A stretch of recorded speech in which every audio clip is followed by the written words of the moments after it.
बाबूजी, मुझे अभी शादी नहीं करनी है। मैं अभी और पढ़ना चाहती हूँ, अपने पैरों पर खड़ी होना चाहती हूँ। मुझे डॉक्टर बनना है। मैं डॉक्टर बनकर इस देश की सेवा करना चाहती हूँ। मैं अपने अरमानों को पूरा करना चाहती हूँ। आराधना के इतना कहते ही पंकज सिंह बोले, अब कितना पढ़ेगी तू? तेरी उम्र शादी की हो गई। मैट्रिक पास कर ली तूने, अब ज़्यादा पढ़ने की ज़रूरत नहीं तुझे। अच्छा सा लड़का देख, तुम्हारी शादी करा दूंगा, फिर चाहे जो करना ससुराल में। आराधना एक ऐसी लड़की जिसके ख्वाब बहुत बड़े थे। उसके अंदर अनेक ख्वाहिशें कुलांचे भर रहे थे। मैट्रिक में जिले भर में उसने टॉप किया था।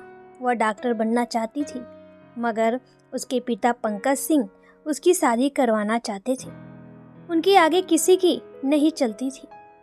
आराधना, तुमने तो कमाल कर दिया, पूरे जिले में टॉप की हो। रेखा, आराधना की दोस्त, बोली।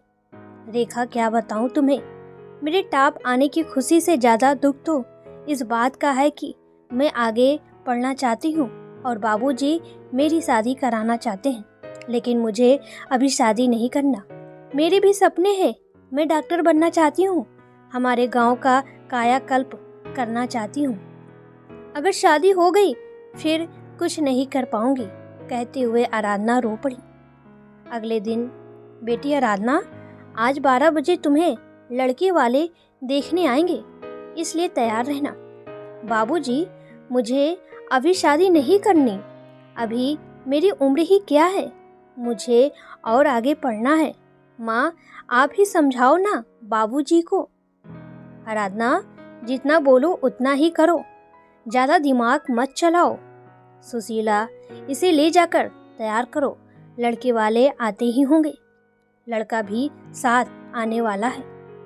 मगर एक बार सोचिए तो, वो बोल रही है तो उसे।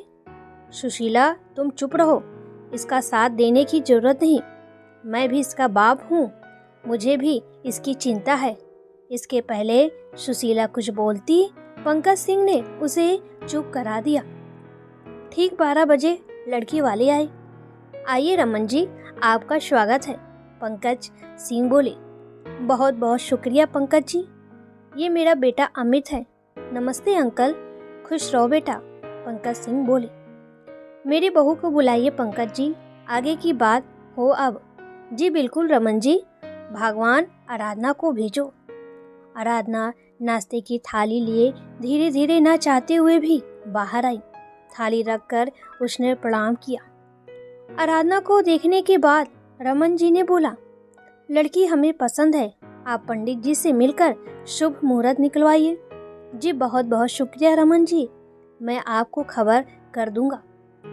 मगर यहाँ आराधना के जहन में कुछ और ही चल रहा था।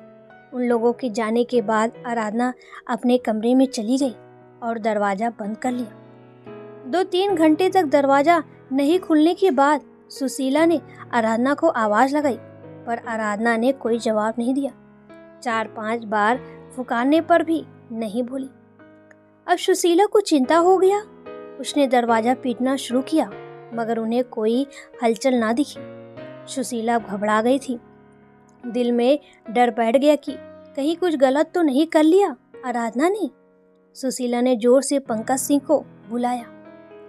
बार बार दरवाजे पर दस्तक ने आराधना की चुप्पी तोड़ दी। दरवाज़ा खोलने के बाद वह फूट फूट कर रोने लगी। माँ, मुझे अभी शादी नहीं करनी। बाबूजी, मुझे अभी शादी नहीं करनी। मेरी भी कुछ ख्वाहिशें हैं, आप उसे कैसे नज़रअंदाज कर सकते हैं। इतना होने के बावजूद पंकज सिंह अपने फैसले पर अड़ंग थे। उन्हें बस अपनी इज्जत की फिक्र थी। देख आराधना, एक बार जो मैंने अपनी जुबान दे दी, फिर मैं उससे मुकरने वाला नहीं, इसलिए ये शादी होकर रहेगी। रही बात तुम्हारे डॉक्टर बनने की, सपने की, तो तुम एक लड़की हो और तुम्हें इसकी कोई ज़रूरत नहीं। तुम्हारा पति ही तुम्हारे लिए सब कुछ है। लड़का और लड़की में ज़मीन आसमान का फ़र्क है। अच्छा तो यही है कि डॉक्टर बनने का सपना छोड़ घर चलाने की सोचो। तभी पंडित जी का कॉल आया। हेलो पंकज जी। जी नमस्ते पंडित जी, क्या शुभ समाचार है, सुनाइए पंडित जी। जी, अगले महीने के 22 तारीख का दिन बहुत शुभ है शादी के लिए। ऐसा दिन सैकड़ों साल पर एक बार आता है। पंडित जी, हाँ, बहुत बहुत धन्यवाद पंडित जी, हम सब तैयार हैं। नमस्कार पंडित जी। लो सुशीला, पंडित जी का फोन था। अगले महीने की 22 तारीख का शुभ दिन है। इसी दिन आराधना की शादी होगी। कह रहे थे कि ऐसा दिन सैकड़ों सालों बाद आता है। शादी की तैयारी करो। मैं समधी जी को इसकी सूचना दे देता हूँ। यह बात सुनकर आराधना और भी दुख के सागर में डूब गई। उसे अब लग रहा था मानो कि अब उसकी जिंदगी में कुछ भी नहीं बचा, पर कर भी क्या सकती थी। अपने पिता के आगे उसकी एक ना चली। इस प्रकार निर्धारित तारीख को उसकी शादी हो गई। उसकी जो ख्वाहिश थी वह सदा के लिए उसके सीने में ही दफन हो गई। समय धीरे धीरे बीतता चला गया, मगर न जाने क्यों आज भी आराधना के सीने में कहीं न कहीं इस बात का गम था। उसने अपने ख्वाबों को हकीकत में बदल ना सकी। उसने अपने ख्वाबों को पूरा नहीं कर सकी।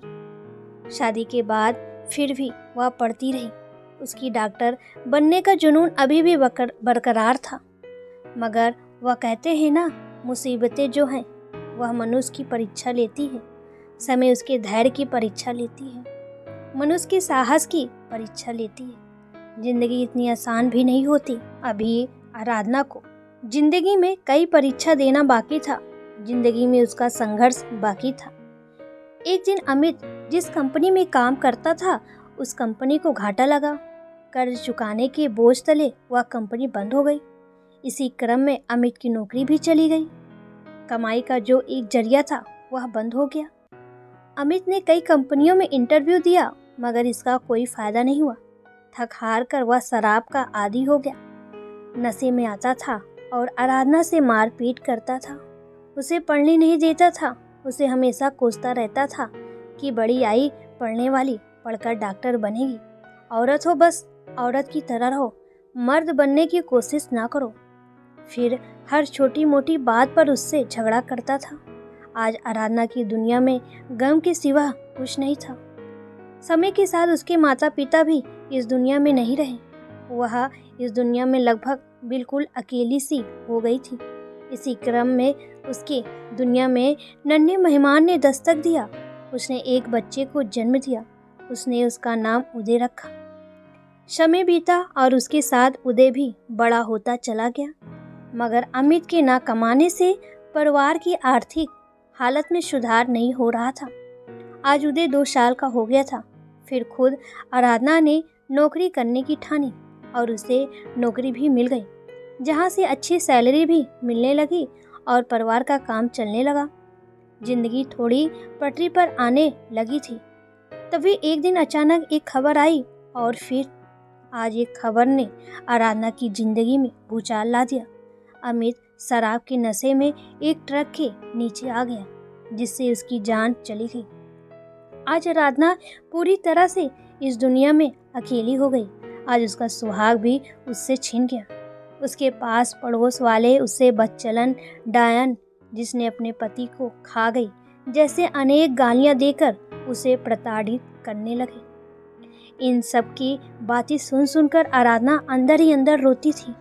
भगवान से अकेले में रोते हुए पूछा करती कि आखिर मेरे ही साथ ऐसा क्यों, इतना दुख क्यों, इतना अपमान क्यों सहना पड़ रहा है मुझे। फिर रोने लगती। उधर उसके ऑफिस वाले भी उसे तरह तरह से प्रताड़ित करते थे। कुछ लोग तो उसे गंदी निगाहों से देखते थे। उन सभी का रोज उसे सामना करना पड़ता था। लेकिन इस सब के बावजूद भी आराधना ने अपनी तैयारी नहीं छोड़ी थी। समय निकालकर अपनी पढ़ाई पूरी करती रही। उसने अपने हौसलों को कभी कम नहीं होने दिया। पर शायद जिंदगी ने उसके भाग में जैसे दुख और सिर्फ इम्तिहान ही लिखा था। एक दिन जब वो घर पहुंची तो उसके होश ही उड़ गए। घर में सामान पूरी तरह से बिखरा पड़ा था।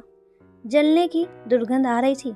उसकी धड़कन तेज हो गई। दौड़ के वह किचन की तरफ भागी। फिर जो उसने देखा, उसके पैरों तले जमीन खिसक गई। उसे विश्वास ही नहीं हो रहा था। उसकी सांस पूरी तरह जल चुकी थी। वो दम तोड़ चुकी थी। थोड़ी ही दूरी पर उदय भी गिरा पड़ा मिला। वो भी जल चुका था और तड़प रहा तब, पर उसकी सांसें अभी बाकी थी।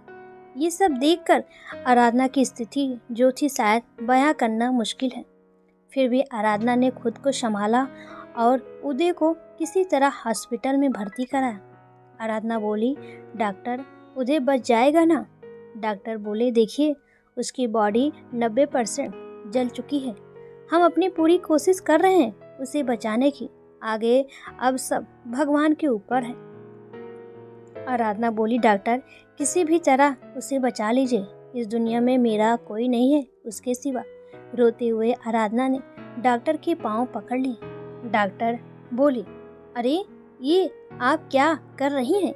खुद पर काबू रखिए, उठिए, सब ठीक हो जाएगा। धीरज रखिए, भगवान से उसके लिए प्रार्थना कीजिए। इतना सब होने के बाद शायद खुशियों का दौर आराधना के लिए आने वाला था। हॉस्पिटल में ही एक कोने में बैठ ऑपरेशन की इंतजार कर रही थी। इसी क्रम में आराधना के MBBS के परीक्षा का रिजल्ट आया। उसने टेलीविज़न पर देखा कि उसने भारत में टॉप किया है। उसकी मेहनत, लगन और निष्ठा ने उसे इस परीक्षा में पूरे भारतवर्ष में टॉपर बना दिया। सभी जगह सिर्फ आराधना की चर्चे होने शुरू हो गए। उसने सभी को पीछा छोड़ते हुए भारत में प्रथम स्थान पाया।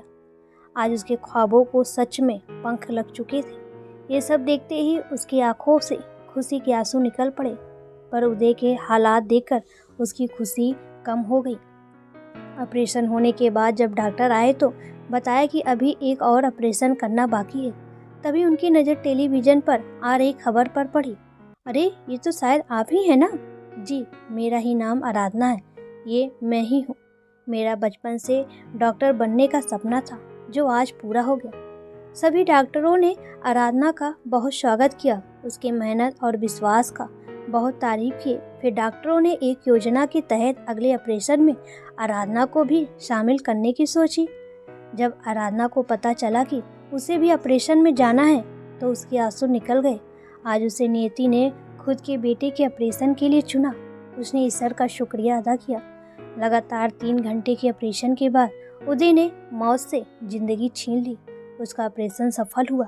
डॉक्टरों ने आराधना को बहुत बधाई दी। इस तरह आराधना ने अपने अनेक मुश्किलों का सामना करते हुए अंततः अपने सपने को पूरा किया। आज उसकी ज़िंदगी बदल गई। आज वह टॉप डॉक्टरों में से एक है। समय ने उससे बहुत कुछ छीने, मगर जब दिया तो भरपूर दिया। आज उसकी जीत सिर्फ उसके हौसले, उसकी निष्ठा और उसके निरंतर अभ्यास से मिला। आज वह सफलता के पंख लगा आसमान की ऊंचाइयों को मापने में सक्षम थी। वास्तव में ये जीत किसी विशाल पर्वत जैसे संघर्ष से कम न था। आज भी ऐसे कितने आराधना है जिन्हें रूढ़वादी सोच का सामना रोज करना पड़ता है। समाज ने कार्यों को भी स्त्री पुरुष में बांट दिया है। ये काम लड़का करेगा तो ये काम लड़की करेगी। मगर मेरा मानना है दोस्तों कि आज लड़कियां लड़कों से किसी भी क्षेत्र में कम नहीं। ज़रूरत है समाज को अपनी मानसिकता बदलने की। उन्हें भी वो बेहतर अवसर मिले कि वो अपने सपनों को पूरा कर सके। समाज लिंग भेद करना बंद करे, तभी समाज इतिहास के पन्नों को उलट के वीरांगनाओं के बारे में पढ़े। उनकी मानसिकता बदल जाएगी। स्त्रियों के प्रति उनकी रूढ़वादी सोच शायद बदल जाए। उन्हें यथोचित सम्मान दे। कभी आप सब सोचिएगा इस बारे में और कमेंट में हमें ज़रूर बताइएगा कि लड़कियों को पढ़ाना चाहिए या नहीं।